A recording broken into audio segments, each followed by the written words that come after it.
کتونکو زه نن په کابل سوات هغه سیمه کې ولاړ یم چې د اګست په 2 نیټه باندې هم دې ځای کې یو ځانمرګي برید وشو.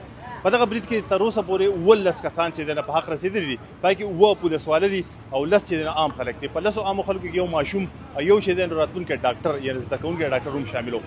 دا هغه پولیس سټیشن دی چې دلته په هغه وخت کې ګڼ شمېر پولیسواله ولاړو او دلته مخامخ چې دی نو د جلسه وه. هغه جلسه د امن دپاره را جوړه شوې وه چې ولسي پاڅون کړی وه او دا وینا وه د هغو چې موږ دلته کې امن غواړو. او دا کله چې هغه جلسه په ختمېدو وه، اخرنی مقرر چې کله خبرې کولې نو د هغې نه سمدستي دلته کې چاودنه وشوه، هم دې ځای کې. او دلته کې چې دا ګیټ د هغې سره کولاو شو او ورسره چې دلته کوم پولیسوالو هغه دلته زخمیان شو او بیا چې د دې ځای نه هغه چوت کړی شو او بیا بېلابېلو هسپتالونو ته وړل. په سیدو شریف هسپتال کې اوس هم چې دی نو 14 کسان چې دی نو هغه جوبل پراته دي. پای کې چې دی نو 8 پولیسواله دي او 4 چې دی نو پای کې عام کسان دي. دلته کې چې دی نو ویل کېږي عام خلک وو زیاتر. دا روډ کولاو خلاصو، دلته چې کوم ګاډي تل هغې نه هم خسان متاثره شول.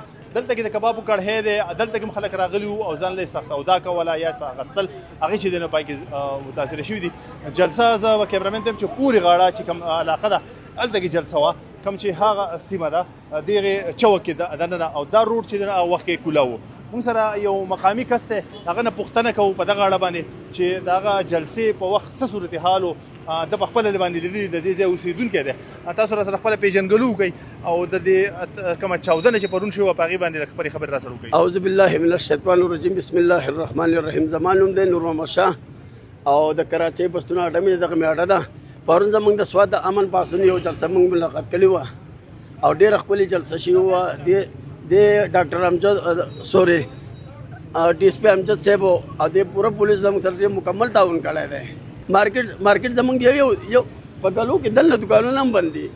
زموږ د دې کابل ته ډېر حدوده پر دوکانونه بند دي. نو په هر کور کې قیامت دی، په هر کور کې په هر کلي کې ولې چې هر کلي ته مړی وړی دی. دلته کې موږ سره خبریالان را جمع شوي دي او نن دلته په 2مه ورځ باندې ریپورټینګ کوي او دوی چې دی هغه خبریالان دي چې په سوات کې حالات خراب وو، چاودنې وړاندې مې شوي دي. شیرینزاده ما سره موجود دی، ستر خبریال دی. ده نه پوښتنه کوو چې یاره داسې چاودنه د سوات په معیشیت او په امنیت څه اثرات پکوي، ځکه ډېره موده پس داسې په عوامي ځای کې چاودنه وشوه. ټیک شه دې نه وخت کې ټارګېټ کیلینګ شوی دی، څوک چې په نښه کېدل هغه خو دا په پولیسو شوي ده او په عام ځای شوي ده. څه وایې؟ داسې دا چې دلته کې دا کم چې امن قایم دی که نه دی، تقریبا د 10,000 پورې کسانو قرباني ورکړې ده او په ډېر محنت باندې دا امن قایم شوی دی. اوس چې کوم حالات دوباره بیا جوړیږي نو په خلکو کې بیا یو خوف او هراس دی. او سوات چې کوم دی نو دا عام خیبر پښتونخوا د نورو علاقو په شانتي دا نه ده، دا یو مخصوص علاقه ده او په دې کې چې کوم دی سیاحت دی، سیلګري راځي، خلک خپل زګونه ګوري، پلکاو خلک راځي. نو دا هو معاشي نقصان دی، هو بدني نقصان دی. دلته پکې د 15 خویندو رور پکې وفات شو، د 4 خویندو رور پکې وفات شو، یو د 8 کالو ماشوم پکې وفات شو. دا ټول یو لکه د مور پلار یو زوی. دا 3 وانه کسان او دا 3 وانه تعلق د کابل سره دی.